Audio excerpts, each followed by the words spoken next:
trucking, got my chips cashed in. Keep trucking, like the Doodah Man. Together, more or less in line. Just keep trucking on.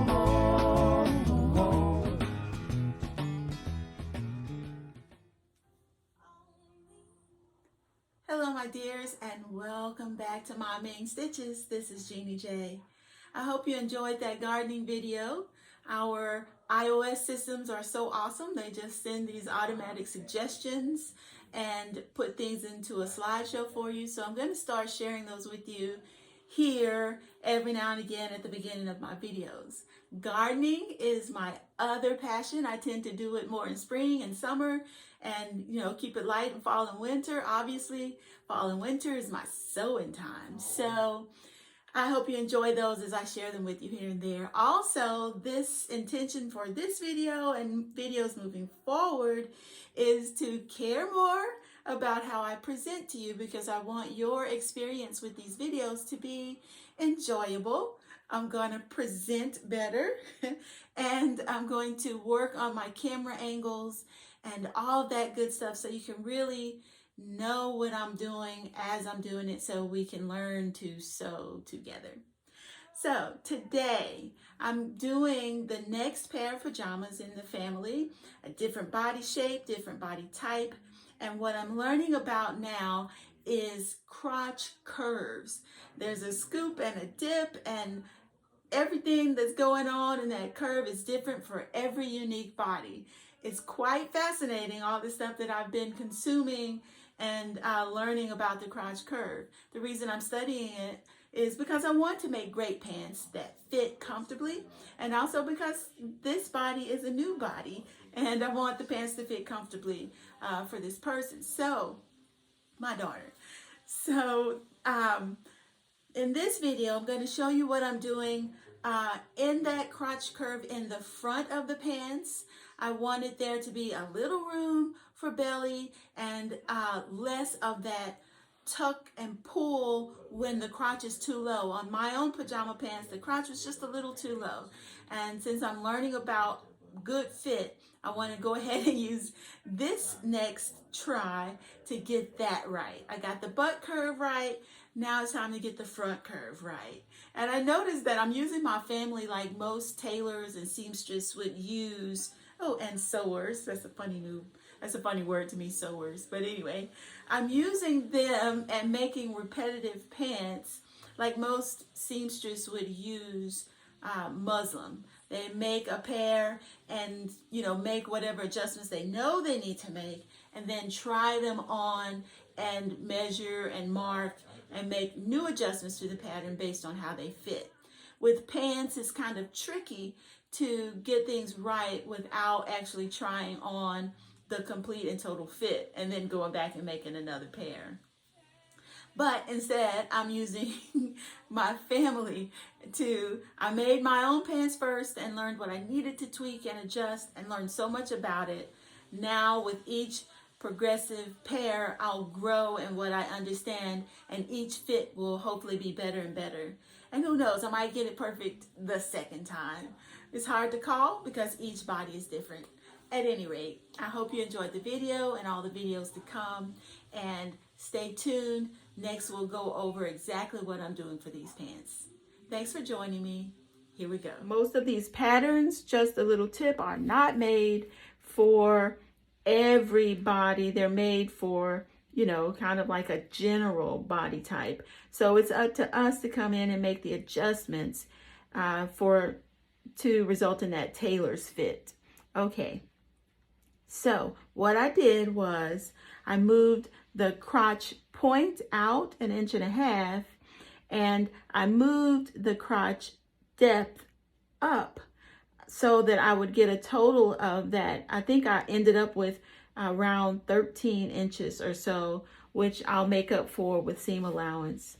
The back curve measures in at 17 inches now, and the front curve measures in at 15 inches now. And what I'm doing to measure is literally walking the measuring tape around the curve line so that I get that measurement.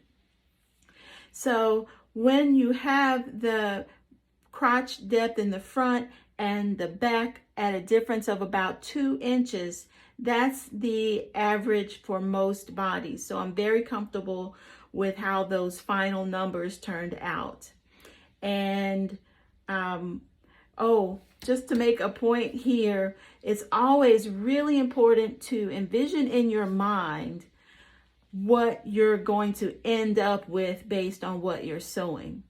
With crotch curves, it's good to note, I heard someone say on one of the videos that you're working with negative space.